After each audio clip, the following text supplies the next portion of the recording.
we people don't believe in something that you just said it. So Yes, we need proofs, we need the real story. yes. So if you could tell us the real ROI story of someone who got promotion or salary hike or get a job as a manager or CXO or CTO or something. I just gave you that example in the previous question where I mentioned that there was this chief digital officer of a multi-billion, about $8 to $10 billion company in US and multinational company. And once this course was done, two of the people became very senior people. They were senior, but now they have a chief platform officer, chief data officer, and with skills that are uncommon to most people. People are either business folks or tech folks, and now you bring a techno business function into this thing. That's there, and then there is another person that I think of again got into a senior position, but at this stage, see, salary hikes etc. are fine, but the senior folk, of course, it's important. Those will happen, but when this one person is repeatedly now asked to come into these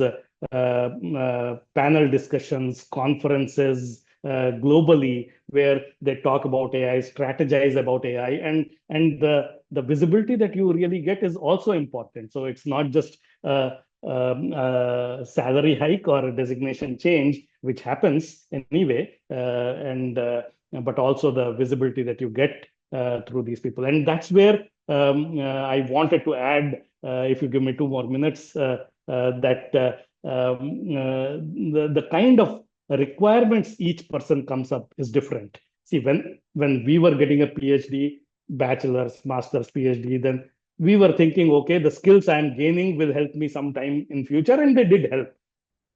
But now I have 20, 30 years experience. I don't want to be getting a degree and then saying, "Oh, well, 20 years later, maybe something will happen. I have a doctor thing." I want now. And that now ROI people is different types of ROI. Some people say that I want to be able to share my knowledge. I want to become an adjunct faculty in a university after retirement, or while working as an adjunct, I want to share those things. And people have seen, I've seen one of the learners in this program within the first year, the entire DBA is also not done. Within the first year, learned enough, started offering a course based on their own domain expertise and AI put together to a university in Brazil, and started making money. Okay, so whatever you are investing in the program, for people like this, getting 10,000 rupees an hour is reasonable. And so if you teach a 40-hour course, which is 4 lakhs, one semester, 15 days or something, you teach 4 lakhs you make, and you do it only 40 hours in 2 years, 8 lakhs, most of the money that you invested is already made up. But then there is some So other this people. means that, and it is good for the entrepreneurs as well. You can Okay, good, even good point. I was yeah. coming to that. So that's a very important point. So not everyone wants to be able to teach. I say, okay, fine. I don't want to be doing that. So there are some people, like you said, entrepreneurs. I want to be an entrepreneur. And so how does this program help? Because typically, any doctoral program, what happens is PhD or DBA, once I do the coursework, I do my research.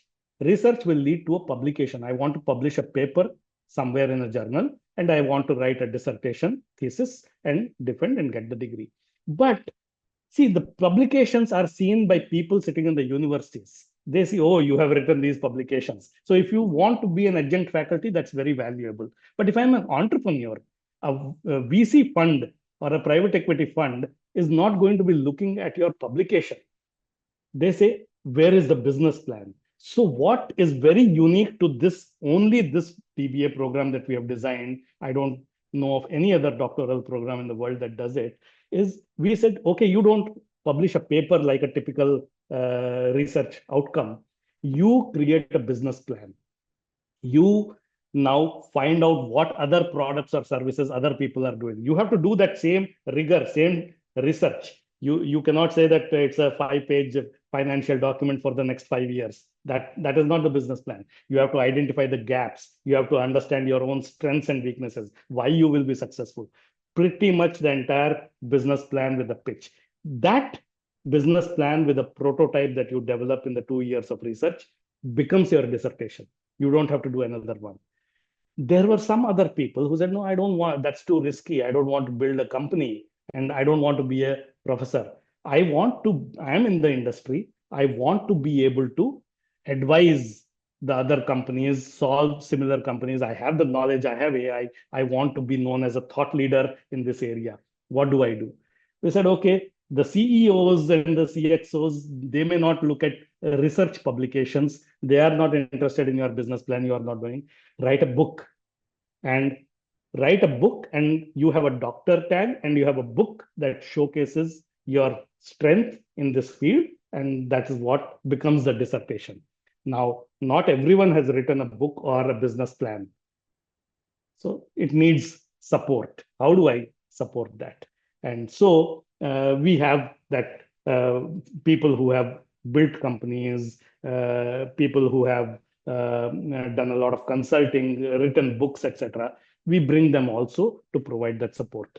So a lot of that happens with a lot of handholding happens in that sense. We guide people very well in being able to achieve these outcomes.